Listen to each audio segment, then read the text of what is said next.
स्वर्णपुरी राज्य में उस समय शांति थी, प्रजा सुखी थी, धरती हरी भरी, और राजा अनिरुद्ध अपनी नीतियों व न्यायप्रियता के लिए पूरे आर्यवर्त में प्रसिद्ध था। पर उस शाम कुछ अलग था। राजमहल में सूर्य की अंतिम किरणें पड़ रही थीं। राजा अनिरुद्ध अपने सिंहासन पर मौन बैठा था। वह बेचैन था। उसके भीतर जैसे कोई अदृश्य चेतावनी बार बार सिर उठा रही थी। अचानक दरबार के मध्य एक तेज प्रकाश फैला।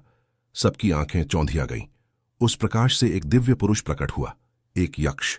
वह सीधा राजा की ओर बढ़ा और बोला, हे अनिरुद्ध, समय बहुत कम है। एक पुरानी शक्ति जाग उठी है, अमर दानव। वह राक्षस जिसे देवताओं ने युगों पहले नींद में डाल दिया था, अब वह जाग चुका है और इस धरती पर विनाश का तांडव करने वाला है। राजा उठा और बोला, उसे रोका जाएगा, मैं युद्ध करूंगा। यक्ष ने सिर हिलाया, यह युद्ध तलवारों से नहीं लड़ा जा सकता। यह तुम्हारे भीतर का युद्ध है। अगर तुम्हें अमर दानव को हराना है तो तुम्हें पार करनी होंगी 7 परीक्षाएं। हर परीक्षा तुम्हारे ही भीतर छिपे दोष को तुम्हारे सामने लाएगी। राजा ने बिना झिझक सिर झुका दिया। रात गहराती गई। राजा ने सब दीपक बुझा दिए और ध्यान में बैठ गया। तभी आकाश से एक दिव्य पुस्तक उतरती हुई दिखाई दी। वह राजा के सामने खुली और उसके पहले पृष्ठ पर शब्द उभरे, अहंकार का दर्पण। राजा ने आंखें खोली। वह समझ चुका था, उसकी पहली परीक्षा आरंभ हो चुकी थी। राजा अनिरुद्ध ने जैसे ही दिव्य पुस्तक के पहले पृष्ठ पर लिखा देखा, अहंकार का दर्पण, उसकी आंखों के सामने सब कुछ धुंधला होने लगा। जब दृष्टि साफ हुई, वह एक विशाल कक्ष में खड़ा था। चारों ओर पत्थर की दीवारें थीं, लेकिन दीवारों पर कोई दर्पण टंगे हुए थे, बड़े बड़े चमकदार, जैसे आत्मा तक को दिखा सकें। वह आगे बढ़ा। पहला दर्पण उसके सामने आया। दर्पण में उसे वही दृश्य दिखा जब वह युद्ध में जीतने के बाद गर्व से बोला था, स्वर्णपुरी को मुझसे श्रेष्ठ कोई राजा नहीं मिला, मैं ही इसका भाग्य हूं। उसने देखा, उस वक्त उसके मंत्री, सैनिक, यहां तक कि आम जनता तक उसकी आंखों में झांकते हुए चुप हो गई थी। दूसरा दर्पण सामने आया। इसमें उसे वह दृश्य दिखा जब एक वृद्ध संत ने उसे सलाह दी थी और उसने हंसते हुए कहा था, राजा की समझ किसी तपस्वी से ऊपर होती है। अनिरुद्ध ने आंखें फेर लीं, मन भारी हो गया था। तीसरे दर्पण के सामने जब वह रुका, उसमें उसका चेहरा ही नहीं दिखाई दे रहा था, बल्कि उसमें एक राक्षसी छाया थी जो उसी की आकृति में खड़ी थी और धीरे धीरे हंस रही थी। उसने पूछा, तू कौन है? आवाज आई, मैं तेरा अहंकार हूं। तू मुझे सालों से सींचता आया है। तू लड़ नहीं सकता जब तक तू मुझे स्वीकार नहीं करता। राजा कुछ देर शांत खड़ा रहा, फिर उसने अपना मुकुट उतारा और जमीन पर रख दिया। उसने कहा, मैं केवल एक राजा नहीं हूं, मैं एक सेवक हूं। अगर मेरे भीतर अहंकार है तो यही मेरी सबसे बड़ी हार है। मैं इसे आज त्यागता हूं। उस क्षण सभी दर्पण छटकने लगे। कक्ष गायब हो गया और राजा फिर से महल के ध्यान कक्ष में बैठा था। दिव्य पुस्तक का पृष्ठ स्वतः पलट गया। अगली परीक्षा अब सामने थी। राजा अनिरुद्ध ने जैसे ही दूसरी परीक्षा पार की, दिव्य पुस्तक का अगला पृष्ठ खुला। उस पर लिखा था, मोह का वन। उसने आंखें बंद की और अगला ही पल वह घने जंगल के मध्य खड़ा था। यह कोई साधारण वन नहीं। पेड़ सोने चांदी से चमक रहे थे, फूलों से मधुर गंध आ रही थी, पक्षियों का संगीत, कानों में शांति घुल रहा था। हवा में सुख, आकर्षण और एक अनोखी शांति थी, मानो कोई स्वर्ग लोक। तभी उसे सामने से आती 3 छवियां दिखीं। पहली, उसकी मां, वही ममता से भरी आंखें, वही स्नेह भरी मुस्कान।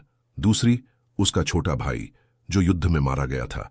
तीसरी, वो स्त्री जिसे अनिरुद्ध अपने हृदय में वर्षों से प्रेम करता था पर कभी प्रकट नहीं कर पाया। तीनों ने उसे देखा और मुस्कुरा दिए। उसकी मां बोली, अनिरुद्ध, ये युद्ध, ये परीक्षाएं अब बहुत हो गया। यहीं रहो हमारे साथ।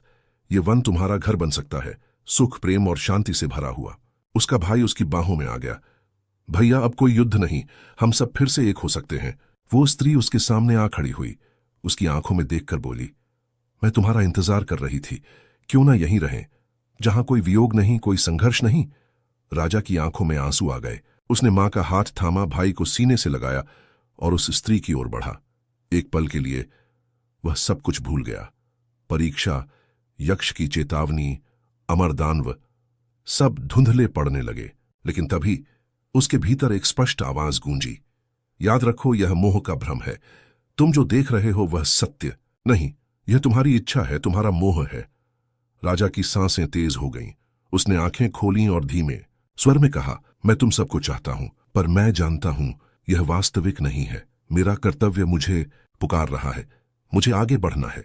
एक क्षण में सब दृश्य मिटने लगे। मां, भाई, वह स्त्री सब धुएं में बदल गए। जंगल गायब हो गया। राजा एक बार फिर ध्यान मुद्रा में महल के कक्ष में था। उसने तीसरी परीक्षा पार कर ली थी। दिव्य पुस्तक का चौथा पृष्ठ खुला, शब्द उभरे, शक्ति की सीमा। राजा अनिरुद्ध ने आंखें बंद की और अगले ही क्षण उसने खुद को एक युद्ध भूमि के बीचों बीच पाया। चारों ओर अग्नि धधक रही थी। आकाश में काले बादल छाए थे।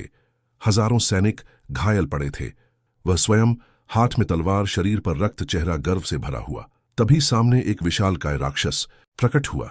भयानक, बलवान और गरजती आवाज में बोला, राजा अनिरुद्ध, तेरी शक्ति ने तुझे अंधा कर दिया है। राजा, और देख तुझ में कितनी ताकत बची है। अनिरुद्ध ने बिना हिचक के तलवार उठाई। एक तीव्र युद्ध शुरू हुआ।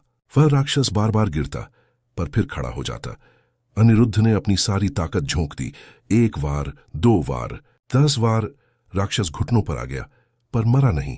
तभी राजा को पीठ पर किसी की चोट महसूस हुई। उसने पलट कर देखा।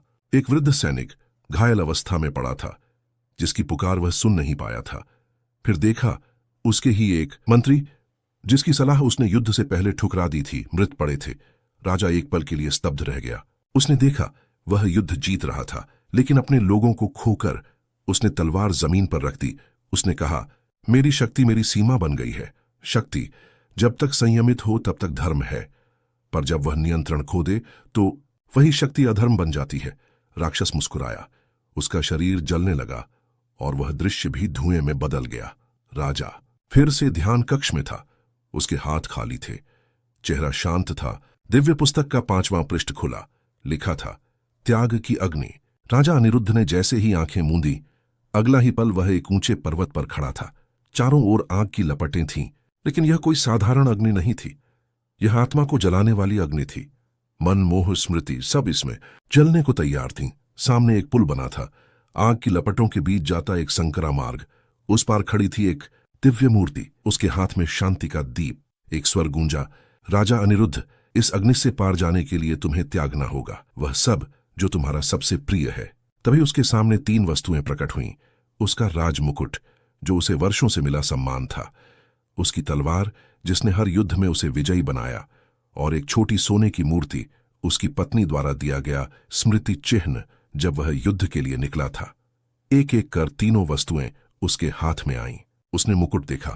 क्या मैं राजा रहकर धरती की रक्षा नहीं कर सकता? उसने तलवार देखी, बिना शस्त्र के। क्या मैं राक्षस से लड़ पाऊंगा? उसने मूर्ति देखी। यह मेरी यादें हैं, मेरा प्रेम है। आग की गर्मी बढ़ रही थी। फिर उसने आंखें बंद की और धीरे धीरे मुकुट अग्नि को अर्पित किया। फिर तलवार, और अंत में कांपते हाथों से वह स्मृति चिन्ह तीनों अग्नि में समा गए। पुल की आग धीमी हो गई। वह चला धीरे धीरे और उस पार पहुंच गया। दिव्य मूर्ति गायब हो गई और वह फिर से ध्यान कक्ष में था, लेकिन अब उसका चेहरा अलग था, शांत, निर्विकार, निर्भीक। 5वीं परीक्षा के पूर्ण होते ही दिव्य पुस्तक ने अगला पृष्ठ खोला। शब्द उभरे, मृत्यु का आलिंगन।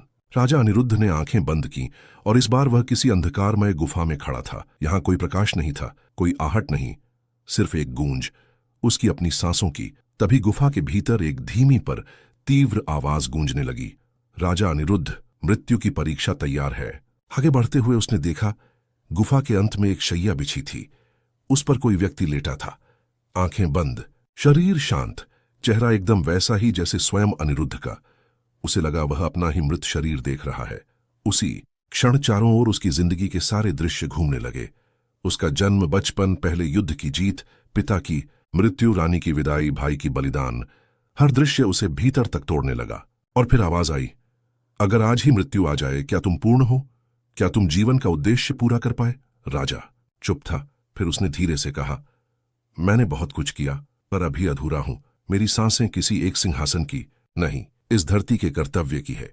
तभी मृत्यु सा प्रतीत होता वह शरीर आंखें खोलता है और बोलता है, राजा की ही आवाज में, तो क्या तू मृत्यु से डरता है? अनिरुद्ध बोला, डरता नहीं, पर अभी स्वीकार नहीं करता। मृत्यु जब भी आएगी मैं उसे सम्मान से गले लगाऊंगा, पर जब तक जीवन है मेरा हर पल देश, धर्म और सत्य के लिए होगा। एक पल को दोनों एक दूसरे को देखते रहे। फिर वह मृत शरीर मुस्कुराया और धुएं में विलीन हो गया। गुफा उजाले में बदल गई। राजा एक बार फिर ध्यान कक्ष में था। उसकी आंखें खुली थीं, लेकिन इस बार एक नई चमक थी। मृत्यु की छाया अब उसे डरा नहीं रही थी, वह उसे समझ चुका था।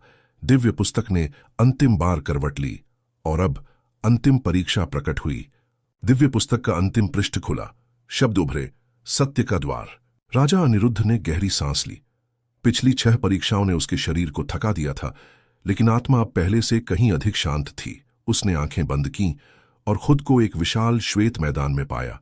ना कोई गगन, न धरती की सीमा, सिर्फ एक उजाला, और उस उजाले के बीच एक द्वार खड़ा था, सत्य का द्वार।